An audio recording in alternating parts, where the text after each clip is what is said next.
one day somebody does something unspeakable to someone else, to someone you hardly knew, and you do something about it because you can. From the Akron Beacon Journal, we get this story. Dierra Fields, the woman who an Akron police officer body slammed during a family argument in January of 2024, has sued the city of Akron, Ohio, in federal court.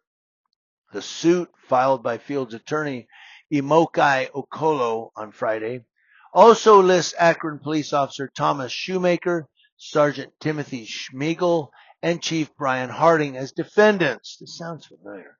The suit lists allegations for 6 claims: excessive force, supervisory municipal liability, assault and battery, malicious prosecution, and negligence.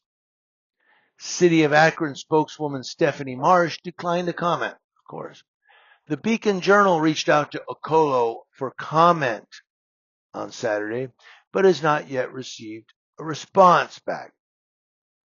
Now, the suit alleged that Shoemaker assaulted Fields when he body slammed her on January 11, 2024, and wrongfully arrested her. It further stated that Shoemaker used gratuitous force and that Miss Fields was not actively resisting arrest and posed no threat to defendants or others. Then the suit alleged Shoemaker wrongfully pursued Fields' criminal prosecution. In June of 24, a jury found Fields not guilty of obstructing official business and resisting arrest. Okolo also represented Fields in that case. The lawsuit also alleged that Schmiegel had a duty to intercede, but did not when he watched Shoemaker body slam Fields and violate her constitutional rights. Another one of those good cops. Akron's independent police auditor Anthony Finnell said in April that Shoemaker used unjustified force and should be disciplined. Harding rejected those findings in October.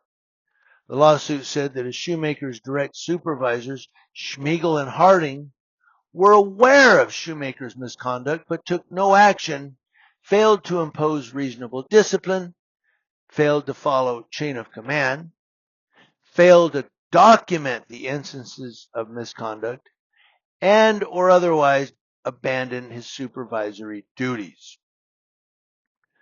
The Friday lawsuit mentioned a separate federal lawsuit against Shoemaker that was settled in favor of the plaintiff. That plaintiff was a protester in Akron Police's killing of Jalen Walker. Shoemaker punched the protester in the face twice while the protester was restrained by other officers. That's what we call cowardice.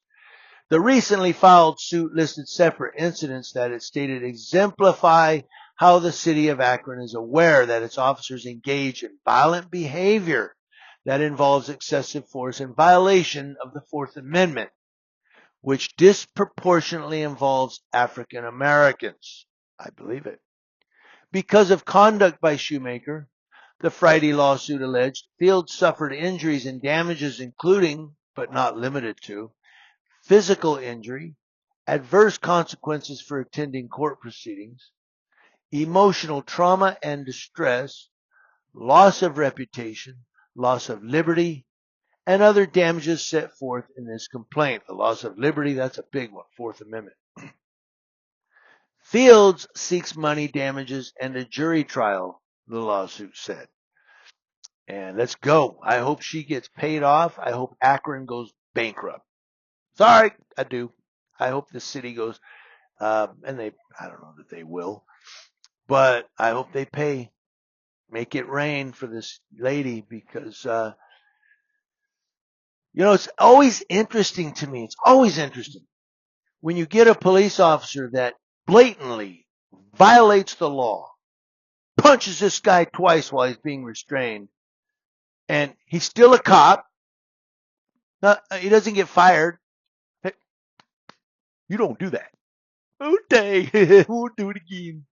But then he body slams this girl. He's still a cop. Well, we don't know if we should punish him. I mean, he's on the job. Yeah, but when a doctor on the job maybe cuts somebody in the wrong spot by accident and goes, he gets sued for malpractice. And the hospital releases him because of liability and blah, blah, blah. But when a cop does it, well, it's just they got a hard job. Yeah. So do the soldiers who are serving over in Fallujah, and other parts of Afghanistan and Iraq. They got a hard job too. So what's your point? Cops are still to be held accountable just as any other American citizen for civil rights violations or breaking the law. Yes, assault and battery are crimes.